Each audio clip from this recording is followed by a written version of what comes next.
نحمد و نصلی علی رسول الکریم اما بعد فاعوذ باللہ من الشیطان الرجیم بسم اللہ الرحمن الرحیم رب اشرح لی صدری ویسر لی امری واحلل عقدۃ من لسانی یفقہوا قولی اللہم انا نسألک الہدی والتقی والعفاف والغنی۔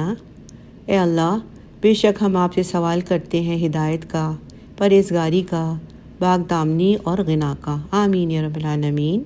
آئیے اگلی آیات کا آغاز کرتے ہیں۔ آیت نمبر 102۔ افحسب الذین کفروا ان یتخذوا عبادی من دونی اولیاء۔ کیا کافروں نے یہ سمجھ رکھا ہے کہ وہ میرے ہی بندوں کو میرے مقابلے میں اپنے حمایتی بنا لیں گے؟ یعنی یہ لوگ جن انبیاء، رسول، ملائکہ، صالحین، اولیاء اور دوسری چیزوں کو میرے شریک ٹھہراتے ہیں اور اپنا کارساز سمجھتے ہیں، تو یہ سب تو میرے بندے ہیں۔ تو کیا یہ خیال کرتے ہیں کہ یہ میرے بندے میرے مقابلے میں ان کی مدد اور حمایت کریں گے؟ آگے اللہ تعالیٰ فرماتے ہیں اِنَّا اعْتَدْنَا جَهَنَّمَ لِلْكَافِرِينَ نُزُلًا۔ یقیناً ہم نے تیار کر رکھا ہے جہنم کو ایسے کافروں کی مہمانی کے لیے۔ اس آیت کریمہ میں مشرکین مکہ کے شرک کی تردید کی جا رہی ہے، لیکن یہ آیت ان تمام لوگوں کے لیے ہے جو اس مرض میں مبتلا ہیں۔ یہاں اللہ تعالیٰ ایک ڈانٹ کے انداز میں بیان فرما رہے ہیں کہ کیا وہ اس گمان میں مبتلا ہو گئے ہیں کہ میرے جن بندوں کو انہوں نے میرے سوا اپنا معبود بنا لیا ہے کہ وہ انہیں نفع پہنچائیں گے یا قیامت کے دن ان کی مدد کریں گے، تو یہ خام خیالی ہے اور وہ جھوٹے معبود ان کے کسی کام نہیں آئیں گے، اور ہم نے تو ایسے کافروں کی ضیافت کے لیے جہنم کو تیار کر رکھا ہے۔ سورہ مریم آیت نمبر 81 اور 82 میں اللہ تعالیٰ فرماتے ہیں انہوں نے اللہ کے سوا دوسرے معبود بنا رکھے ہیں تاکہ وہ ان کے لیے باعث عزت ہوں، لیکن ایسا ہرگز نہیں ہوگا، وہ تو ان کی عبادت کے منکر ہو جائیں گے اور الٹے ان کے دشمن بن جائیں گے۔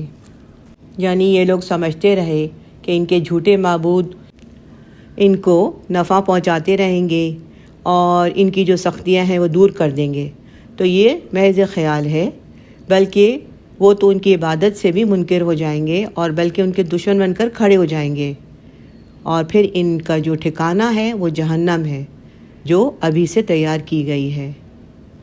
اللہم لا تجعلنا منہم، آمین یا رب العالمین۔ اللہم اجرنا من النار۔ آیت نمبر 103۔ قل هل ننبئکم بالاخسرین اعمالا۔ آپ صلی اللہ علیہ وسلم کہیے، کیا ہم تمہیں بتائیں کہ اپنے اعمال کے اعتبار سے سب سے زیادہ خسارے میں کون ہے، یعنی نقصان میں کون ہے؟ اسی صورت کی آیت نمبر 7 میں اللہ سبحانہ تعالیٰ نے فرمایا کہ روئے زمین پر جو کچھ ہے ہم نے اسے زمین کی رونق کا باعث بنایا ہے کہ ہم انہیں آزمائیں کہ ان میں سے کون نیک اعمال کرنے والا ہے۔ یعنی یہاں پر واضح طور پر بتا دیا گیا کہ دنیا کی زیب و زینت اور رونقوں پر مشتمل یہ خوبصورت محفل انسانوں کی آزمائش کے لیے سجائی گئی ہے، اور اس کے ذریعے انسانوں کے رویوں کی پرکھ اور پڑتال کرنا ہے۔ اب یہ دیکھنا ہے کہ ان کی جد و جہد، ان کی جو بھاگ دوڑ ہے وہ کس سمت میں ہے۔ اور اگلی آیات میں ان لوگوں کی نشاندہی کی جا رہی ہے جو اپنے اعمال، اپنی محنت اور مشقت، بھاگ دوڑ اور جد و جہد میں سب سے زیادہ گھاٹا کھانے والے ہیں، اور یہ وہ لوگ ہیں جو اس آزمائش میں ناکام ہو کر دنیا کی زیب و زینت میں ہی کھو گئے۔ جہاں تک محنت اور مشقت کا تعلق ہے تو ہر شخص کرتا ہے، یعنی جیسے رسول صلی اللہ علیہ وسلم نے فرمایا کہ ہر انسان صبح کرتا ہے تو خود کو بیچنا شروع کرتا ہے، پھر یا تو وہ اسے آزاد کروا لیتا ہے یا گناہوں سے ہلاک کر دیتا ہے۔ چنانچہ ہر کوئی اپنے آپ کو بیچتا ہے، کوئی اپنی طاقت اور قوت بیچتا ہے، کوئی اپنی ذہانت اور صلاحیت بیچتا ہے، کوئی اپنا وقت اور ہنر بیچتا ہے۔ گویا یہ دنیا محنت، عمل اور کوشش کی دوڑ کا میدان ہے، اور ہر انسان اپنے مفاد کے لیے بقدر ہمت اس دوڑ میں شامل ہے۔ مگر بدقسمتی سے کچھ لوگ ایسے ہیں جو اپنی پوری کوشش اور محنت کے باوجود گھاٹے میں رہتے ہیں، بلکہ ان کے لیے اس عمل میں کچھ بھی نفع نہیں، بلکہ نقصان ہی نقصان اور خسارہ ہی خسارہ ہے۔ تو اللہ کی نظر میں سب سے زیادہ خسارے میں رہنے والے یہ کون لوگ ہیں، ان کے بارے میں آگے بتایا جا رہا ہے۔ آیت نمبر 104، الذین ضل سعیہم فی الحیاۃ الدنیا، وہ لوگ جن کی سعی اور جد و جہد دنیا ہی کی زندگی میں گم ہو کر رہ گئی، وَهُمْ يَحْسَبُونَ أَنَّهُمْ يُحْسِنُونَ صُنْعًا، اور وہ سمجھتے ہیں کہ وہ بہت اچھا کام کر رہے ہیں۔ ایسے لوگ جنہیں آخرت مطلوب ہی نہیں، ان کی ساری جد و جہد، بھاگ دوڑ، صحیح کوشش دنیا کمانے کے لیے ہے، تو آخرت کے لیے انہوں نے نہ تو کوئی منصوبہ بندی کی اور نہ ہی کوئی محنت کی۔ اس بارے میں انہوں نے کبھی سنجیدگی سے سوچنے کی زحمت ہی گوارا نہیں کی۔ ایسے لوگوں کو ان کی محنت کا صلہ حظ منشا اللہ تعالیٰ دنیا میں ہی دے دیتے ہیں، اور ان کو دنیا میں اس کا اجر مل جاتا ہے، جبکہ آخرت میں ان کے لیے سوائے جہنم کے کچھ اور نہیں۔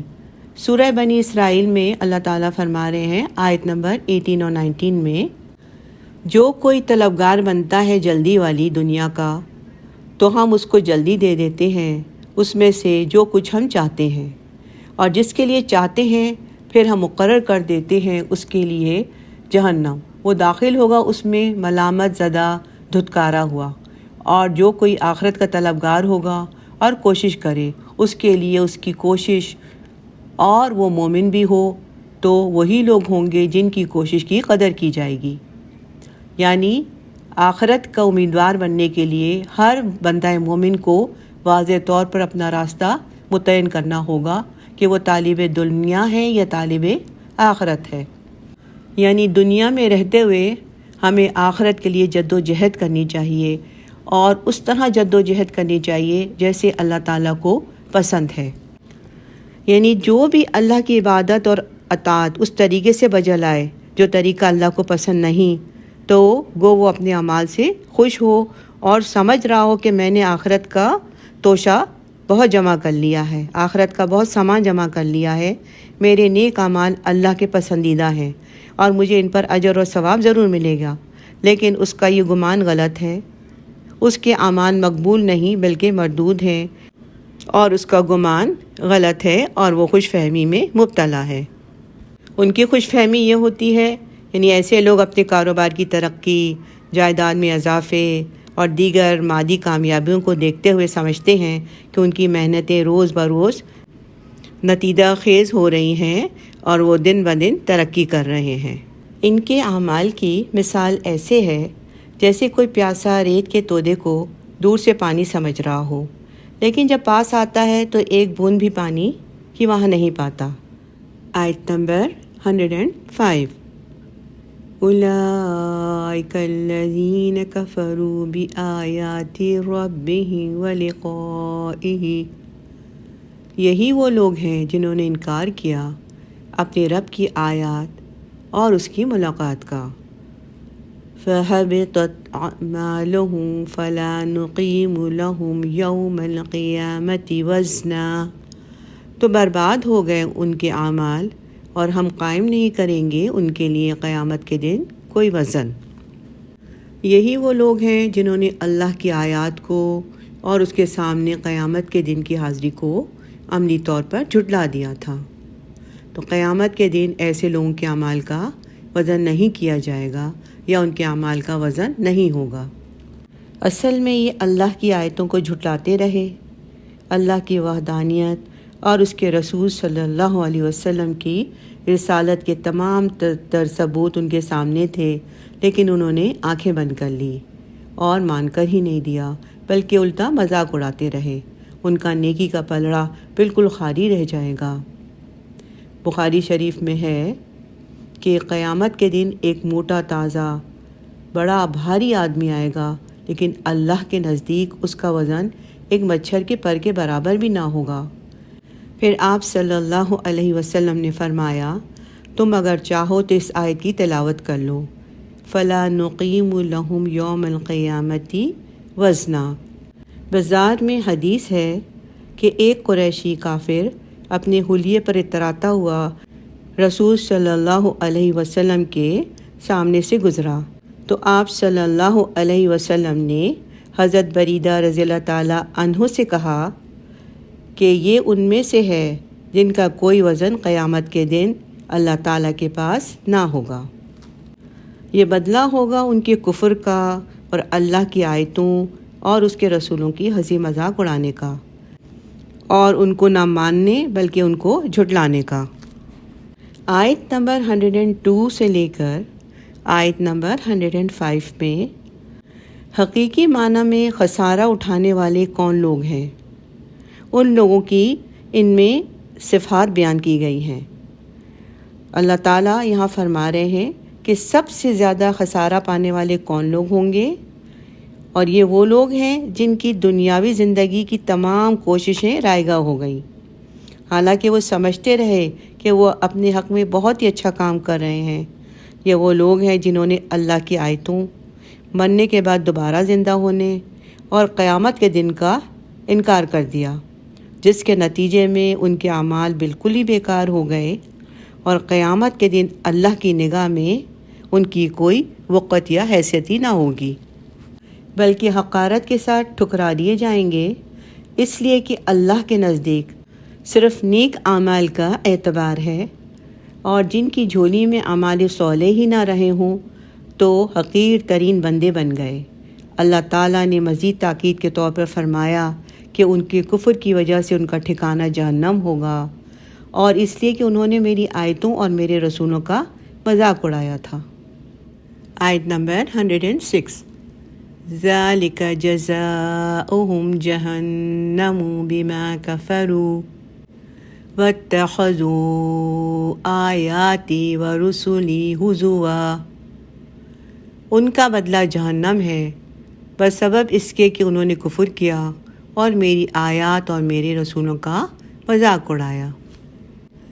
قرآن کریم کی آیات اور رسولوں کی تعلیمات کے مطابق تو اصل زندگی آخرت کی زندگی ہے، اور دنیاوی زندگی کی کچھ اہمیت نہیں ہے، مگر جو لوگ صرف دنیا کے طالب ہیں انہوں نے یہی سمجھا کہ اصل کامیابی اسی دنیاوی زندگی کی کامیابی ہے، چنانچہ اسی کامیابی کے حصول کے لیے انہوں نے محنت اور کوشش کی، اور اسی زندگی کو سنوارنے کے لیے خود کو ہلکان کرتے رہے۔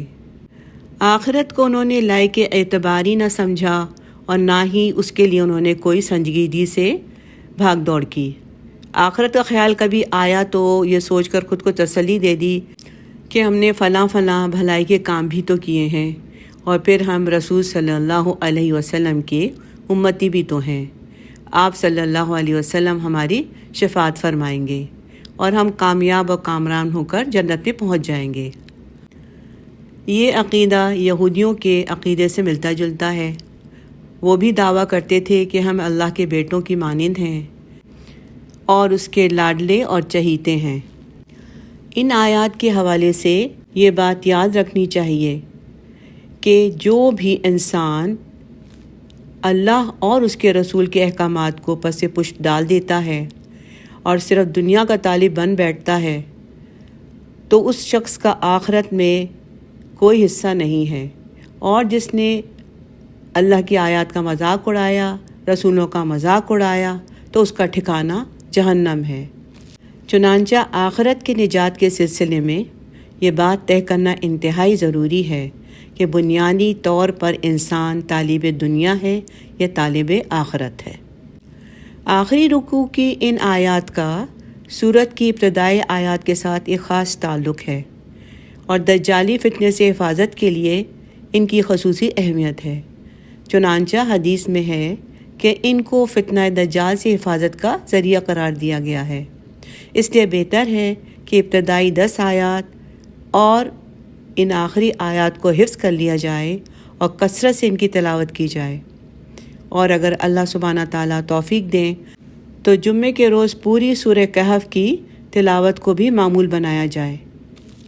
آیت نمبر 107 and 108. ان الذین آمنوا وعملوا الصالحات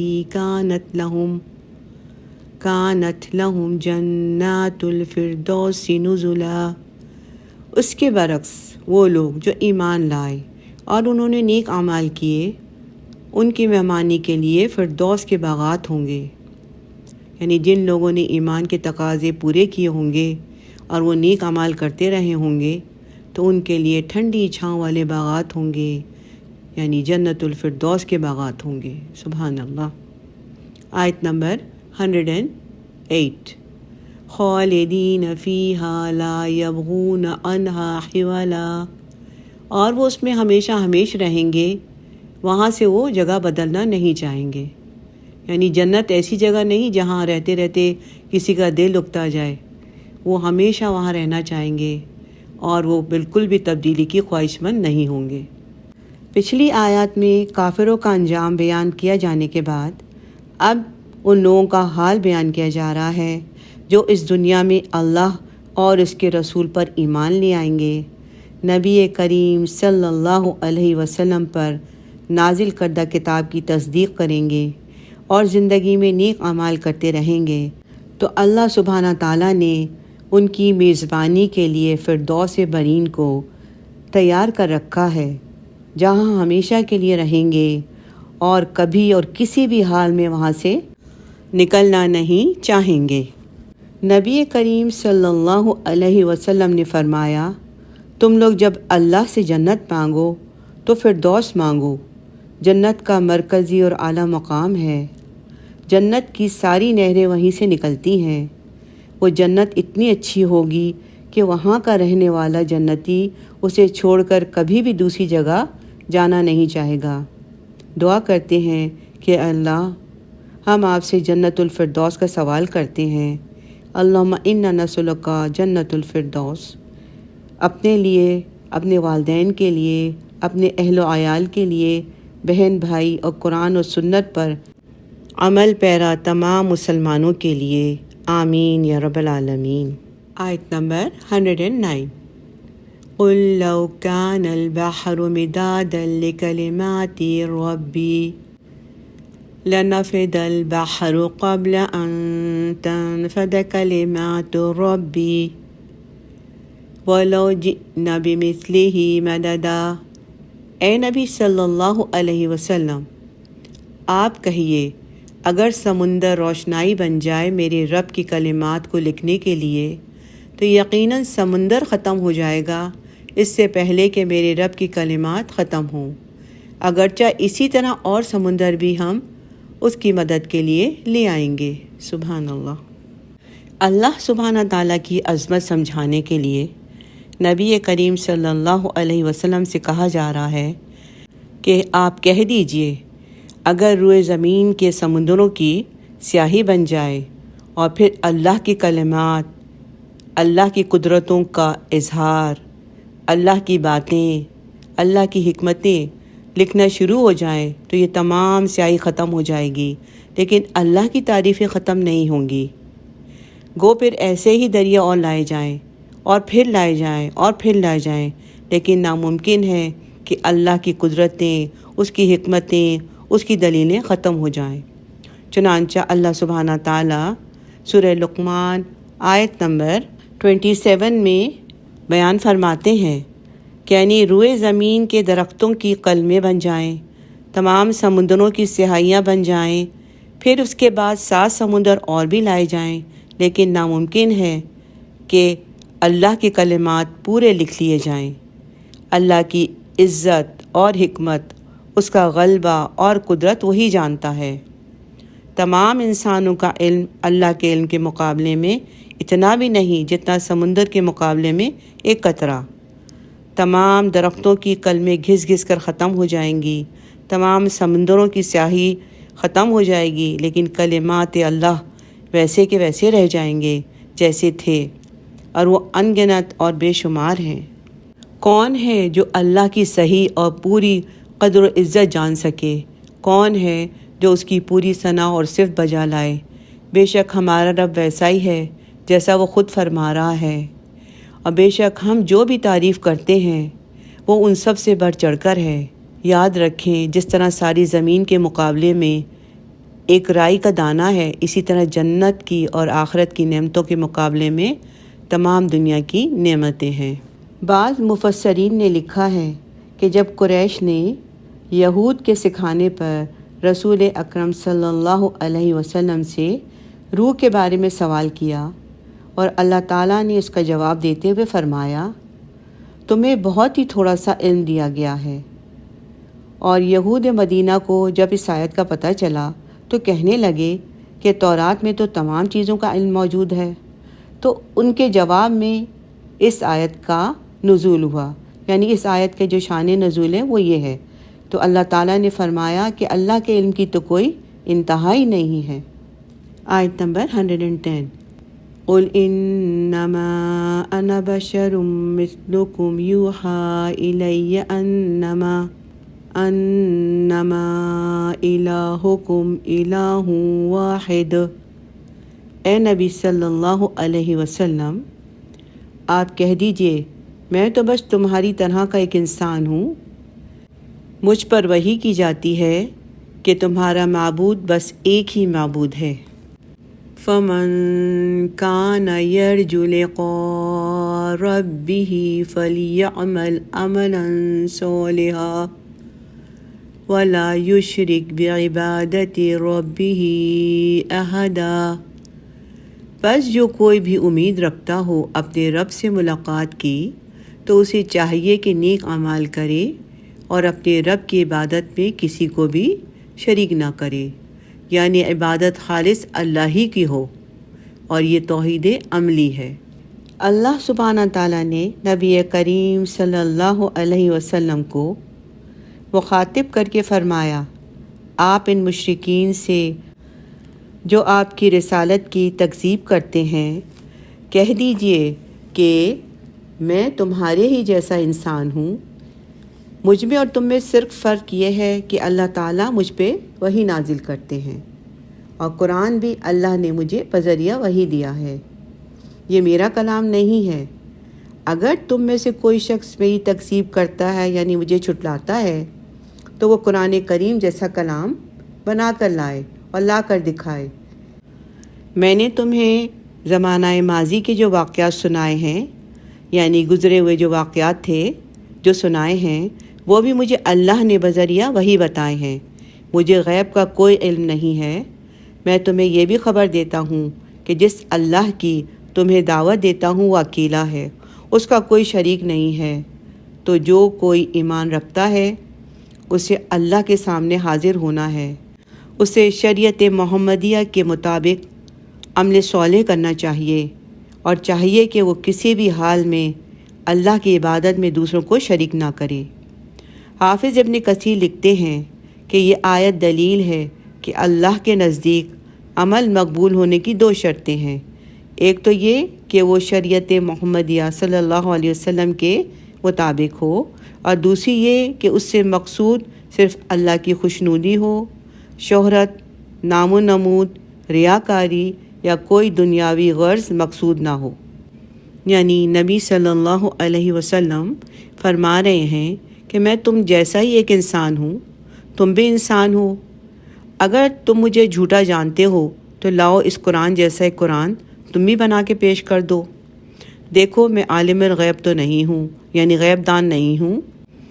تم نے مجھ سے ذوالقرنین کا واقعہ دریافت کیا، اصحاب الکہف کا قصہ پوچھا، تو میں نے ان کے صحیح واقعات تمہارے سامنے بیان کر دیے، اور میں نے بالکل اسی طرح بتائے جیسے میرے رب نے مجھ پر وحی کی تھی۔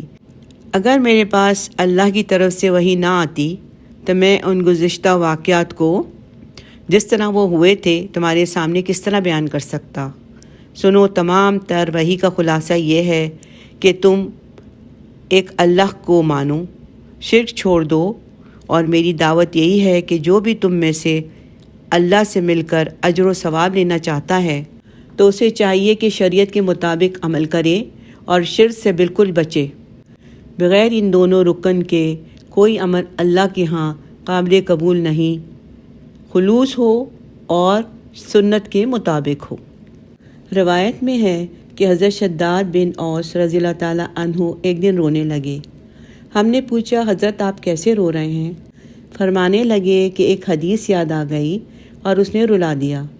میں نے رسول صلی اللہ علیہ وسلم سے سنا ہے کہ مجھے اپنی امت پر سب سے زیادہ ڈر شرک اور پوشیدہ شہوت کا ہے۔ میں نے دریافت کیا یا رسول اللہ صلی اللہ علیہ وسلم، کیا آپ کی امت آپ کے بعد شرک کرے گی؟ آپ صلی اللہ علیہ وسلم نے فرمایا ہاں، سنو، وہ سورج چاند پتھر بت کو تو نہ پوجے گی بلکہ اپنے اعمال میں ریاکاری کرے گی۔ اور پوشیدہ شہوت یہ ہے کہ صبح روزے سے ہے اور کوئی خواہش سامنے آئی تو روزہ چھوڑ دیا۔ اسے ابن ماجہ اور مسند نے روایت کیا ہے۔ حضرت ابو سعید خدری رضی اللہ تعالیٰ عنہ سے بھی روایت مروی ہے کہ ابن عمر رضی اللہ تعالیٰ عنہ فرماتے ہیں کہ رسول صلی اللہ علیہ وسلم نے فرمایا کہ اپنے نیک اعمال اچھالنے والوں کو اللہ تعالیٰ ضرور رسوا کرے گا، اس کے اخلاق بگڑ جائیں گے اور وہ لوگوں کی نگاہوں میں حقیر اور ذلیل ہوگا۔ یہ بیان فرما کر حضرت عبداللہ رضی اللہ تعالیٰ عنہ رونے لگے۔ مسند احمد۔ حضرت انس رضی اللہ تعالیٰ راوی ہیں کہ حضرت محمد صلی اللہ علیہ وسلم نے فرمایا، قیامت کے دن انسان کے نیک اعمال کے مہر شدہ صحیفے اللہ کے سامنے پیش ہوں گے۔ اللہ تعالیٰ فرمائے گا کہ اسے پھینک دو، اسے قبول کرو، اسے قبول کرو، اسے پھینک دو۔ اس وقت فرشتے عرض کریں گے، اے اللہ سبحانہ تعالیٰ، جہاں تک ہمارا علم ہے ہم تو اس شخص کے نیک اعمال ہی جانتے ہیں۔ جواب ملے گا، جن کو میں پھینکوا رہا ہوں یہ وہ اعمال ہیں جن میں صرف میری ہی رضا مطلوب نہ تھی بلکہ ان میں ریاکاری تھی۔ آج میں تو صرف ان اعمال کو قبول فرماؤں گا جو صرف میرے لیے کیے ہوں۔ رسول صلی اللہ علیہ وسلم فرماتے ہیں، جو شخص لوگوں کو دیکھتے ہوئے ٹھہر ٹھہر کے اچھی طرح سے نماز پڑھے اور تنہائی میں بری طرح جلدی جلدی بے دلی سے ادا کرے تو اس نے اپنے پروردگار کی توہین کی۔ اللہم لا تجعلنا منہم، آمین یا رب العالمین۔ الحمدللہ، یہاں اس رکوع اور اس سورہ کا اختتام ہوا۔ اللہ تعالیٰ قبول فرمائے۔ بارک اللہ لی ولکم فی القرآن العظیم، آمین۔ الحمدللہ الذی بنعمتہ تتم الصالحات، سبحانک اللہم وبحمدک، نشہد ان لا الہ الا انت، نستغفرک ونتوب الیک، آمین یا رب العالمین۔ السلام علیکم ورحمۃ اللہ وبرکاتہ۔